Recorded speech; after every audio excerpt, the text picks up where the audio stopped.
Somebody call 911. Shawty, fire burning on the dance floor. Welcome back to Circle Jerk America. I'm here. It's your main host, Griffin. You know, I invited Gavin and Zach for this episode, and they said they didn't care.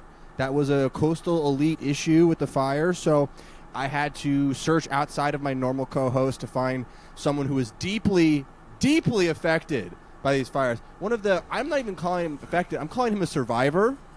And so I'd like to welcome Bennington Grant, actor, writer, producer, screenwriter, any other. It's L.A., so you have 5, right? Yeah, and I'm training to get Google Ads certified, so yes, digital marketer as well. YouTube AdSense is huge. We're all about ads here. We'll be plugging a few different new types of ash that you can sprinkle over your home in the future to, retard future flames. But Bennington, I first wanted to check in with you. You know, you're in LA. I have escaped LA because, LA has been a raging inferno. Every time I see LA, it is a hellhole pit of despair and horror. And that was before the fire. That was before the fire. Now there's fires. So what is your experience here on the ground?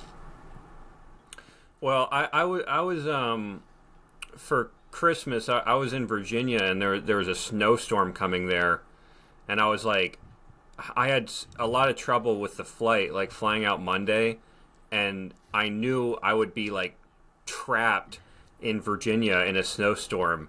And I took like a 15-hour travel day, like fighting to get here to wake up to the city completely on fire. And it's like, that great. Actually would have been so cool. Like, I hope you screamed I hope you screamed at some like minimum wage employees. I have to get home.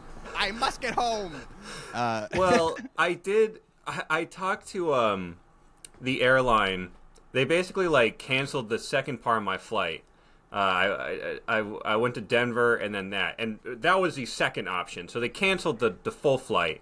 And so then I'm like, okay, but I can get on this flight to Denver, right? And they're like, absolutely, you can. And I'm like, cool. And like, I hang up and like 2 minutes later, it's like, we've changed your flight to tomorrow morning. And it's just like, okay, no, I would have yelled at them if they were still on the phone. Like, if I got that text on the phone, like, I just said to you, but that's not what we're talking about.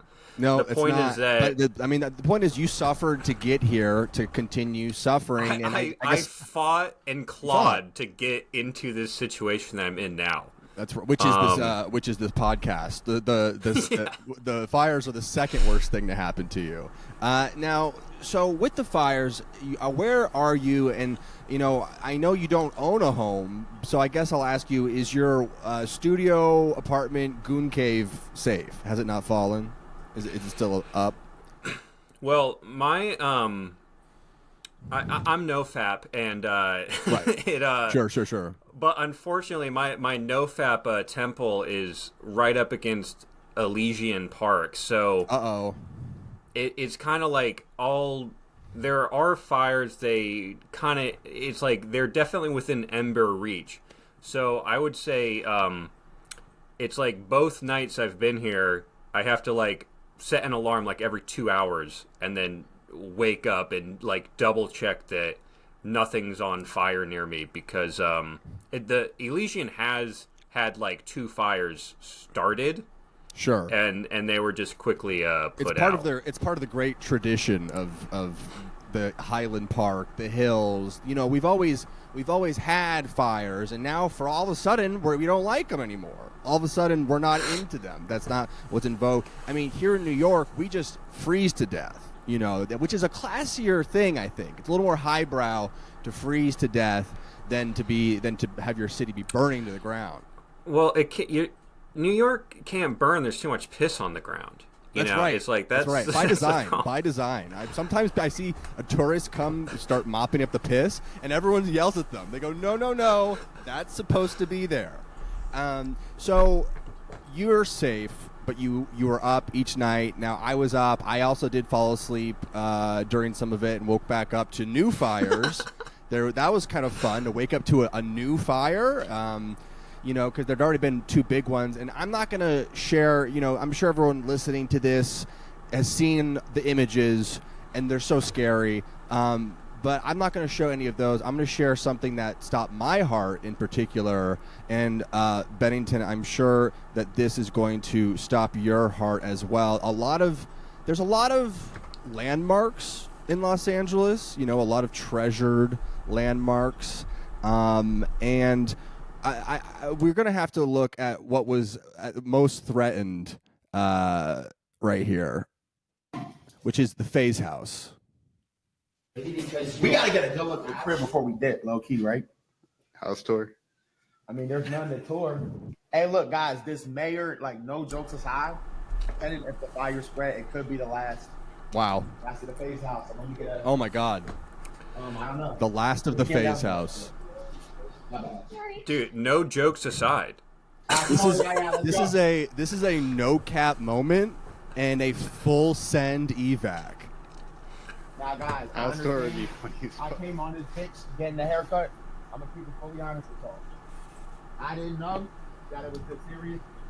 Once I seen my mom call and all that, this is very serious. It's very close. So I apologize for making this an unserious situation because it's not. It's not. Make sure if y'all in Cali, y'all get to safety. Now, we're praying that FaZe House survived. We're thinking a lot about it. We're keeping our eyes on it, and hopefully the structure still stands because it's a big fixture in LA. It's a big fixture. Tourists come. FaZe Clan brings a lot to the local economy, and it would be sad if that's gone. What would LA be without FaZe Clan? Well, to be selfish, it's like, who's going to give me crypto advice? Those right. Those 19-year-old gamers are hooking me up with the best crypto stocks. That's right. I do want to go back and say, they're innovators. The way that most people say, all jokes aside, let's take all the, but no, this is no jokes aside. So it's letting you know it's going to be all jokes. It's going to be all fun during inventing new the phrases fire. During one of the most chaotic and scary moments of their lives. These are the creators that we need to protect. I know there's a lot of poor people in LA. I know there's a lot of poor people that are also been threatened, but we have to think of the creators and the creator economy at this time. What people don't realize about people like that is that it's like, why does his mom and his family have to call him and tell him, hey, this is like extremely serious, the place where you live is on fire? And it's like, no, you don't understand. He's been in the most tense situations, Call of Duty games, and he has to maintain composure. So when he's in a crazy situation, his gaming instincts kick in. He has to be wrestled out. No, this is serious. You could die. It's not like dying in the game where you respawn. It is dangerous when some people have tried to remove a FaZe Clan member mid game and it has stopped their heart. It is similar to the Matrix where you have to get to a phone booth in order to be unplugged, and it is dangerous. So my heart is with FaZe Clan, with those creators, with every major crypto investor, every OnlyFans, TikTok hype house that's been threatened because, while there was a lot of poor people who are been threatened, a lot of senior folks, retirement homes, a lot of these houses are in the hills, and they are on fire. And there's been a lot of talk. I don't know how much that you've been tracking of this, but people are complaining that the fire tanks, what's it called? The fire hydrants were empty and they were out of water. That there wasn't enough firefighters to fight this, and that there wasn't enough money spent to prevent it. And a lot of people were hearkening back to when Trump famously said 2 years ago that California has too many leaves in their forests. And he was sort of a trendsetter, and he was looking ahead of the game. He said too many leaves. And while I do think some of that is true, that there could have been steps to prevent some of this, but we're looking at something that is a little bit bigger than like one budget cut. Like, this is like a global warming increasing event, and like is like 1,000 more firefighters, like just throwing them at what happened over the course of like 24 hours. Is that going to put a dent in any of this? Or should we simply learn to love the fires and come to live among the fires? Well, I do want to go back to that Trump tweet because it's a famous tweet. We've all been talking about it for 3 years. Mm-hmm. And, you know, I don't totally get along with Trump and his policies. So as soon as he said that... Not totally, yeah. Knowing that he was almost completely right that there are leaves in the forest, I've been praying for 3 years that something like this didn't happen to prove him completely right, that there are leaves in the forest. And it's like, it's hard, you know, you have to give it up that he did tweet that there are leaves in the forest. And like, Newsom 2028 took a huge shot with all these leaves. Because Newsom 2028 was going with there's no such thing as leaves. And that was an error. That was a big error. I do think that this is going to, now that you've mentioned Newsom, I do think this is going to be sort of a final nail in the coffin for Gavin Newsom, who seems to be deeply hated by the right nationally, but then also seems like more and more people in the Democratic Party are getting fed up with this guy. He is the guy that wants to be president. He has been slow gooning for president for like a decade now, and just like not getting in. He's like, not yet. But I do think that one person, sort of human shield, bravely decided, no, Gavin, don't worry, I've got you. I am going to shield you and become the number one worst California politician. Let's take a look at Karen Bass, Mayor Karen Bass here, who was, she was on a little trip. She was on a little vacay, and, it's not all about work. It's about nourishing the soul. She was in Ghana, I believe, studying something. Here she is being caught as she exits the plane. Let's see what she's got to say to a city in ruins, largest city fire in LA's history. And people want answers. People want answers. Let's hear from the mayor. Let's hear from the mayor. Citizens an apology for being absent while their homes were burning. Do you regret cutting the fire department budget by millions of dollars, Madam Mayor? Have you nothing to say today? Have you absolutely nothing to say to the citizens today? Wow. Elon Musk says that you're utterly incompetent. Are you considering your position? Now, Madam Mayor, have you absolutely nothing to say to the citizens today? You're dealing with this disaster. Now, this is good. This is, me and Bennington have both been trained theatrically, commercially. We have agents for all factors, theatrical, commercial, film. Doc, we have agents for Doc. We know how to act, and one of the first things to give a good performance is to freeze up. to completely get frozen, maybe piss your pants a little bit too, a little tinkle, but you want to look down into the ground. The key to public speaking is no sudden movements. I do want to say, I did text her that the FaZe mansion might be in trouble like right before this, and I think she was just going through like a lot. I think it's like really catching up with her like in this moment. This is that provides a whole different context to this moment, and really you never know what people are going through. You never know. I mean, she was thinking like, where do I put my tier 5 sub next if this is all over? She's going through a lot. She's thinking about FaZe. She's thinking about the OF creators. She's thinking about the crypto people who are soaking up all of the water for AI. She's thinking about all of them. And I also thought, in her defense, maybe she doesn't speak British, because this guy did have an accent. So maybe she just didn't understand what he was saying. It also looks like someone might have just told her that you can save a Snapchat. She's kind of got that look like, oh, I thought those go away forever. She's having a Chris D'Elia moment. She's finding out that she's in a problematic relationship with someone underage on camera. I don't want to defend her too much, though, because she is the one who cut the rake budget. Like, we got all these leaves, and, you know, it's like, where's the rake budget? Let's get these leaves out of the damn forest. I'm sorry to swear. And I'm saying when we get rid of all the leaves, then we can't make the Thanksgiving turkey things with them. So I think there's a middle ground. I'm a little bit of a centrist on the leaves. I think there's a Goldilocks zone for leaves. So that was our brave leader. I felt good about it. I felt a lot better knowing that she was into FaZe Clan, that we had a shared interest, and that she was going to continue to just kind of freeze. But now I think that really has helped Gavin. I think Gavin saw this and was like, yes, someone looks way worse than me. So maybe she was taking the fall for Daddy Gav.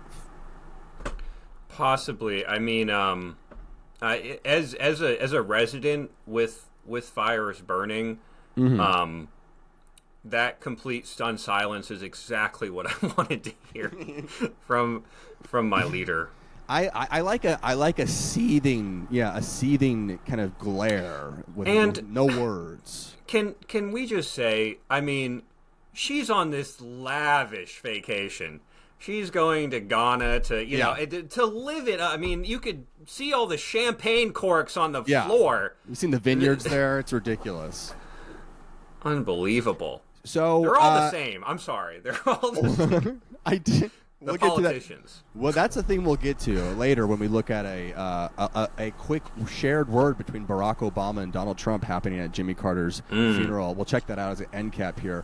But, you know, I just wanted to shout out a few other Los Angeles government heroes, a few other people that said, I'm not going to stop protecting and serving this city. Here we have a Santa Monica warden issuing parking tickets during the fire. Incredible. Now that's a hero. That's not something you can train. Okay? This isn't just your average parking ticketer, although they do all kind of have that same kind of model and ethos.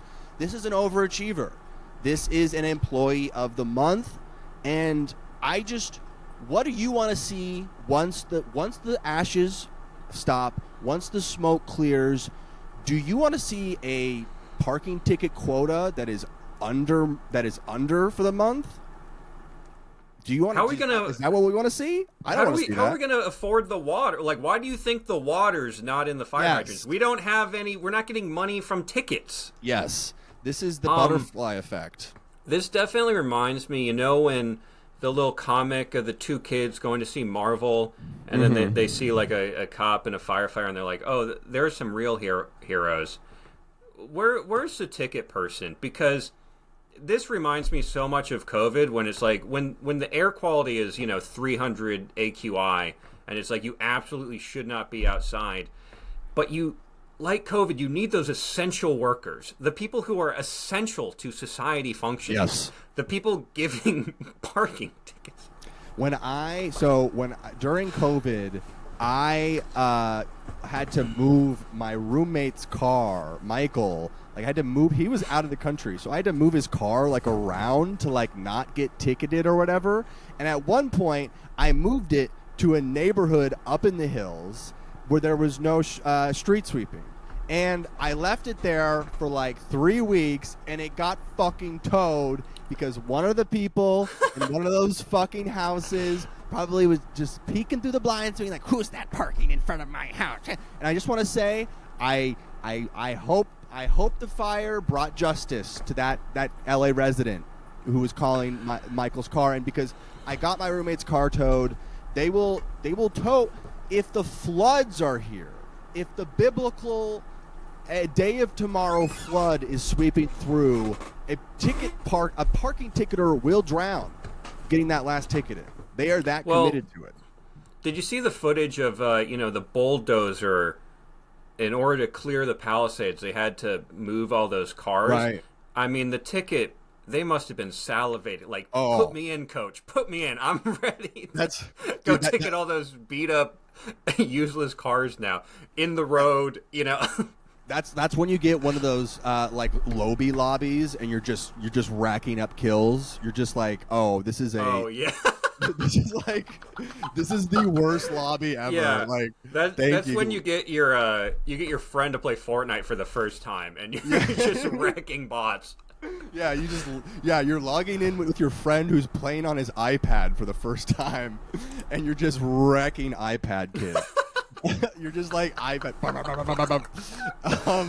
So that is the heroes of the government, the people that are making everyone feel safe. But there was a lot of other heroes because, you know, everyone's like, oh, the disaster. All the other coverage is just going to be the fires. I am going to prove to you on this podcast audience that I'm not going to show a single picture of a fire, and I'm going to get you guys to watch this because there's a lot of other stuff, a lot of other heroes. Now, we had here another hero in Seth MacFarlane, who decided to post this, a picture of Brian. Thank you to our amazing Los Angeles firefighters. Stay safe. And, you know, a lot of people thought, wow, this is kind of making it about yourself, isn't it? Is this making it about yourself? And my feeling instantly was, any firefighter that sees this is like, oh, sick. That's Brian from Family Guy. Nice. Like, I don't think any firefighter is offended by this. I think this is a heroic action. Well, I see. I obviously saw that. I've seen it like 3 times because I keep going back to it to get, you know, courage and feel better. Right. But I do see a lot of people in the comments, you know, like, wow, you know, can't you donate money? And, you know, like, what? It's Brian from Family. What more do you want? Come on. What more could he give you? It's like, you're feeling the soul. You're feeling the soul, and you're feeling the mind. Seth MacFarlane has given so much to society, and Brian is a big part. Now, if he drew the whole Family Guy cast and they were all giving the thumbs up, but that would be good. But Brian is enough. Maybe he's saving Peter for the LAPD or whatever. Yeah. Yeah, he's really... Listen, you don't... In a crisis scenario like this, you need to portion aid. You can't airdrop it all at once. It'll crush the people. So yeah, we're gonna give Peter to the LAPD. We'll give Meg to the parking ticketers. I think Karen Bass needs Quagmire just for her. I think we need hey Karen Bass, giggity giggity, you got this, Quagmire. That's a good matchup. You know? Yeah, I think she just needs one all for herself. But I found this nourishing. I found this great.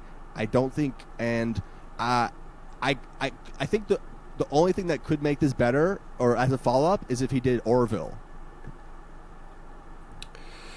which you don't even know. It's his Star Trek thing. Remember that? Yeah, you don't even know the reference. That's how no one saw it. I'm very familiar with the It's Orville. Paramount Plus, right? Isn't that where you used to work? No, it's on Fox. It's on Fox. Okay. Please don't mention my former employer. Sorry, you used to work for Karen Bass. My mistake. Yeah, but I just with the Orville, I mean that I don't know. I think Brian is enough, and he said thank you. You know what I'm saying? It's like he didn't just draw a picture of Brian. It's Brian saying thank you.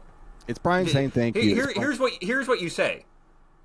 You're welcome. That's all you need to say. Or thank you, Brian. You know? Yeah, exactly. De nada. So Family Guy was there. And so overall, I think once Karen Bass and then we dropped the Seth MacFarlane cartoon, I felt like, okay, LA, you're probably set. You're probably good to go from there. But there is still fires. There's still stuff going on. And on day 2, a lot of people seem to notice a certain David Moore from ABC who had decided to kind of, make a fashion statement here. Let's take a look. 5 major fires are now burning at this hour. We are in what's called Palisades Village right here. This is the town center of sorts where there's normally shopping, a place to eat. Tonight, as you can see here behind me, it's been completely wiped away. There are still flames burning from multiple buildings here and smoke rising from... Now, this is great. This is good because I've been watching the news and I've been saying these reporters are frumpy. These reporters do not look good, and finally some people are coming to take the game up a little bit. Let's level things up a little bit. Let's get the soot off the face. Let's get things tight. Well, first of all, it's Hollywood. What do these people expect? This is what Hollywood it's our culture. Do you think all the actors you see don't have clothespins on the back of their faces like all the time? How do you think Anya Taylor-Joy looks like that? Yes. They'll never shoot her from the back and do a 360. She's either got clothespins on the back, clothespins on the front to really pull it, but that's how her eyes get that big. It's contractual. You're not allowed to see her from all angles. This is more stuff too to like inspire confidence. I mean, this guy, he's a pretty good looking guy. He's obviously got the body going. And look, it's not on him. The coat they gave him was too baggy. He's not Gen Z or anything. Exactly. He wants to show off, age appropriate. I got the loose fit because I don't have a great body. I'm a little self-conscious. But if I had a good body, you'd tuck. It can't get tight enough. So you'd tuck. This is like, it's unfortunate that you see the clothespin, but again, the inspiration that you're getting from this is priceless. Because it doesn't matter if you're walking through the ruins of hell itself, you need to look hot. You need to look fuckable in this town. That is the number one currency. David gets it. He's letting everyone else know, and everyone else in the country know what Los Angeles culture is all about. It's just a little more effort to get out the door each day, but it is worth it, and it does pay off. I think it's great, and I hope to not have to see all these, for lack of a better word, these other reporters that just look like dogs. They look like absolute dogs. Look, if you're watching the news in Missouri, Kansas City, whatever, it's like, fine, you can replace them with AI. Replace them with AI at this point. I don't want to see anyone that's not from Los Angeles on camera. But you have to understand, like, yes, the fires are happening now. His career will keep happening in 5 years as long as he keeps it tight, keeps it looking good. Now, I remember during 9/11 seeing some reporters and going, they look a little fat. They've gone a little fat. And then you never saw them come back after that. You never saw them come back. And 9/11's, that's when you could say fat, and now you have to dance around it. Right. But we all know what it is. We all know what we want from our reporters. Yeah, now you have to say, like, oh, she doesn't look like she's doing well. Or maybe she's quiet quitting. That's what you have to say now. But back then you could say it like it was.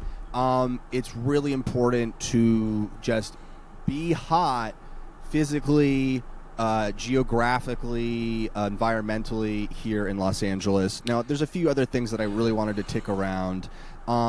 Because there were people that decided to stay. I saw videos of, like, the one that pissed me off the most was these two guys in a mansion with flames all around them, Indiana Jones style, and they pan down and their dog is there. And I'm like, you motherfuckers, I don't care if you guys like die alive, but the dog would have gotten out by now. And he's looking at them like, bros, let's get out of here. So that one really pissed me off.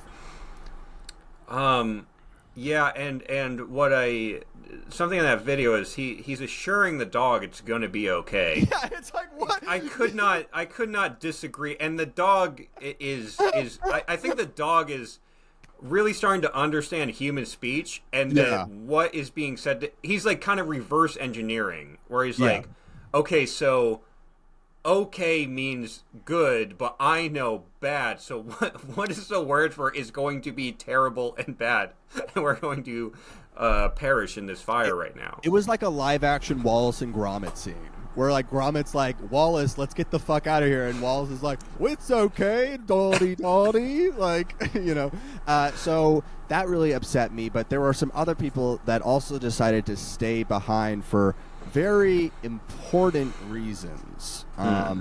I'd like to bring up this person right here. Bryce Wagner, a director who lives in Hollywood Heights in the evacuation area, stepped onto his third-floor balcony. Ooh, third floor, nice. To see the Hollywood Hills ablaze in the distance. Helicopters carrying water churned overhead, and sirens blared. He planned to monitor the situation and leave if the fire seemed to become more of a threat. He was waiting for a $300 Amazon Fresh delivery that was still scheduled to arrive in about an hour.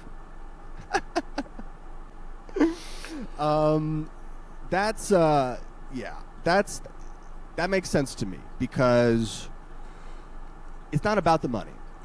It's kind of about the principle and about not wasting food. Well, I have to disagree with you a little on this because I've seen some pushback on like, oh, like, you know, he's like, okay, I shouldn't leave the house. It's dangerous. The air is bad.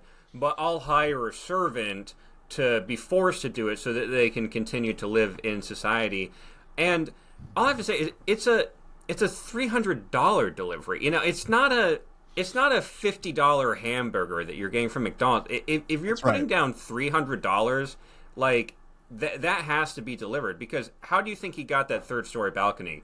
Losing $300? Like no. He spent the money. He's got to get. That's right. I mean, he's probably going to turn around and sell that food to people that lost their house, you know, and make a profit. Oh, I didn't even consider that. It could have been water, aid. I'm sure it was, and not just like Tito's vodka. But so he's waiting, and I love this idea of being like in like a tense like scene where you're like escaping. You're like, I gotta go, but the timer you're waiting for is your Uber delivery guy to like appear. You're like, go. These people would be ordering DoorDash as the Titanic was going down and being like, where is it? Not tipping. Like there is something sick about the delivery culture in Los Angeles. It is the closest we've gotten to slave labor, or at least, you know, menial, less than lower serfdoms. In my opinion, it is quite bleak. It's definitely like when someone that's shopping on Christmas says to someone like, I can't believe they got you working here today, but instead it's like the city's on fucking fire. I can't believe they've got you working in this fire. and they is not a company, but your order only. Like, yeah, it is bleak. And I was talking to like my other friend Max, who was like, I was like, are you evacuating? And he's like, I have an interview at a restaurant in Venice. And I'm just like, I just don't. LA will survive is my point. LA will never stop, because what drives LA is more evil than any ecological disaster. What drives LA is a aspiration for an unattainable dream that drives everyone into a despair of loneliness and rejection, and ultimately hate and regret. And that's not, a fire's not going to stop that. And that's beautiful to me.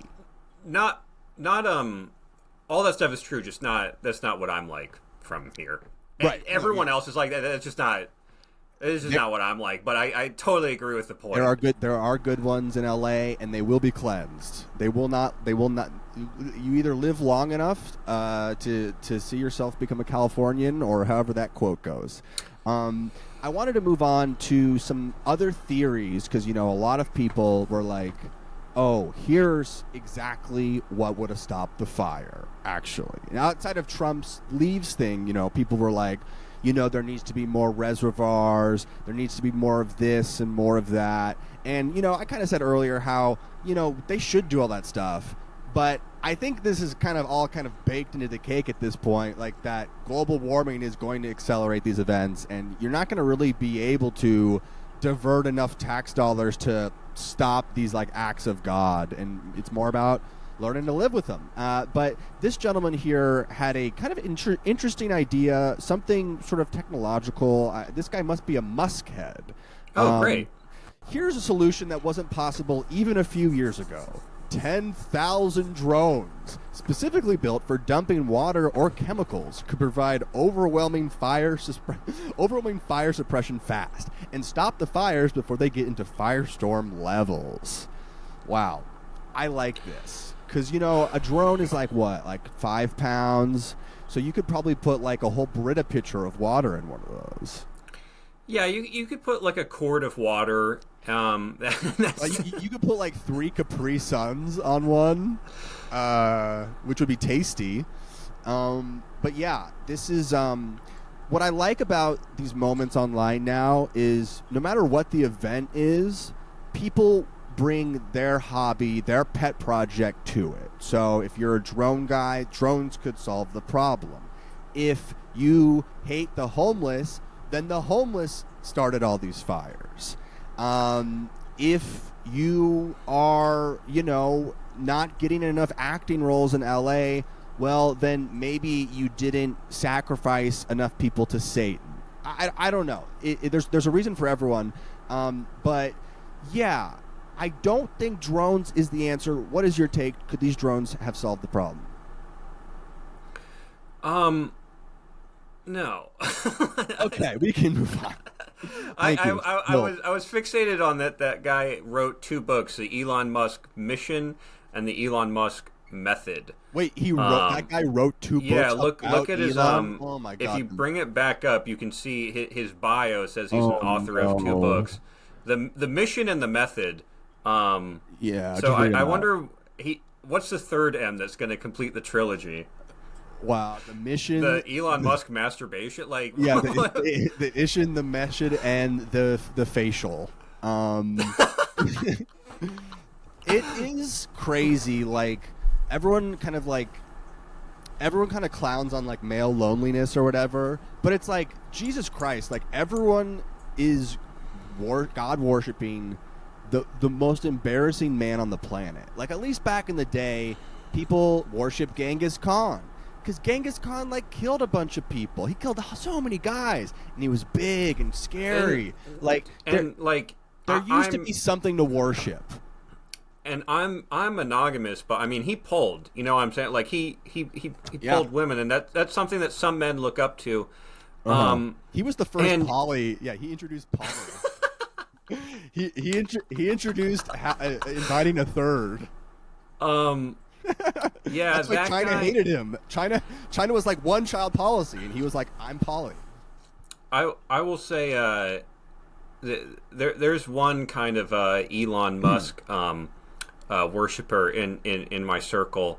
In your personal circle, we all have one. Mine's my dad. Yeah, well, this person has been like very big on Tesla. And they obviously like work in Hollywood, so they're always saying stuff about Tesla, and then they're just getting like 9 mad reacts because it's like kind of adjacent to right-wing policies, which I guess their followers don't agree with. And but they finally came full out today as like, I am a full right-wing person, because they said that's nice to come out. It's nice. It's beautiful that they feel emboldened and free, because what they said is all these fires are happening, and where's our president? Which the answer is, he's in Los Angeles working with Gavin Newsom. But not on purpose. He was there for something else, an accident, and they had to cancel that. We do have, I think, the audio is too bad to play it, but Biden did give a very, very great moment where he was like, "Hey, and good news, I got a great grandson." So he got a great grandson. That's what it's all about at the end of the day. And it's just like, he's gone. He hasn't been president. He is dead, and he does have a great grandson. So that's kind of cool. At least he's not doing like a De Niro and still siring children. That would be really upsetting. Like if Biden was like somehow impregnating women still, wouldn't that be so upsetting? Again, with the Genghis Khan thing, like it might bring people back to his side. Back in, yeah. Oh, he's virile, and all that. Yeah. So I gotta end with this little bit right here. This just came across my timeline. I don't know why this was filmed, but they filmed it. Let's take a look at this here. You want to see somebody that responds to your house, your emergency, whether it's a medical call or a fire call, that looks like you. It gives that person a little bit more ease, knowing that somebody might understand their situation better. Is she strong enough to do this? Or you couldn't carry my husband out of a fire. which my response is he got himself in the wrong place if I have to carry him out of a fire. Listen, sometimes wrong place, wrong time. Get your own husband out of the fire. You know, this is a tough city. Okay, this is a big city. City stars. It's not their job to save people from fires. It's not. Their job to make people feel comfortable that they look like that maybe they could be in a job not helping people in fires. I've seen well-meaning but cis firefighters go up to a window and then go, it's not my place. Not my place to open this one. But in general, I think, get your husbands out of the fire. This is a tough town full of tough people. The majority of the LAFD are underfunded heroes. We've been giving all their money to the fucking pigs, and the pigs, they were just hanging out. I'm not really sure if they did anything. Like, they did nothing. Maybe if we're gonna keep doing cops, I would at least like to see some symbolism. I'd like to see them shoot at the fire. I'd like to see them do something. But they're nowhere to be found. Well, I guess maybe they're on looter duty. I've heard a lot of warnings to looters. So they're probably just guarding burned down houses at this point. But no, I have not seen any police presence at all. I got on the radio scanners and I directed all of the LAPD to protect FaZe Clan. So they are currently surrounding the home. They're forming a human barricade to stop all the looters from looting, I guess, 4090 graphics cards. The house, like, FaZe Clan can protect themselves. They're some of the most capable young minds of the generation. Like, that's why they're in FaZe, you know what I'm saying? Right. And I also want to say FaZe Clan isn't just a house, it's an idea, and ideas are bulletproof. That's the fires. That's the majority of the fire stuff that's important to me. I didn't show you guys a single image of burning buildings. I showed you images that were far more upsetting, in my opinion. And I guess while we're on the subject of LA, I wanted to round it out with a little culture topic and remind people of why LA is important, why LA is a place that must continue, and the people within it. And this story did come across my desk, and I wanted to bring it to you, Bennington. Bennington, are you aware of the YouTube influencer personality known as David Dobrik? Yes. I believe I'm very familiar with this, what we're about to see. Okay, well, I'm glad. You said you had no takes and didn't know about anything, but you've known about every single thing that I've brought up. David Dobrik returns to YouTube after 2 years, jacked up. He's returned, and he has a six-pack. And like a YouTuber, you can't just get in shape. You have to do a reveal, and you have to do content about it. Let's see David Dobrik show off his six-pack to all of his friends.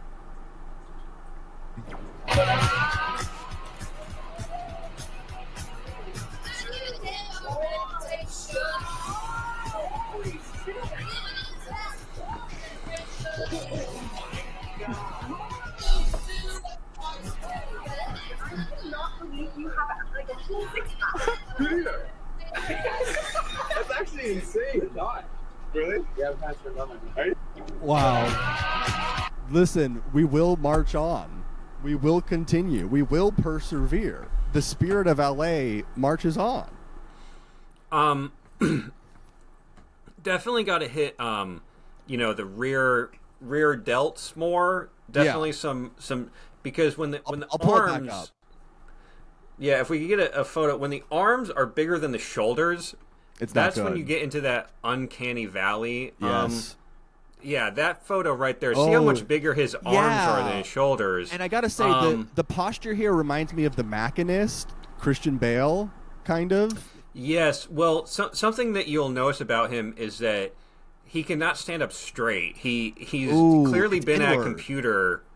Which is good. This is how he built his empire. But his whole body leans forward like this, and it's not good. It's the bucket chair racer gaming chair formation that got him there.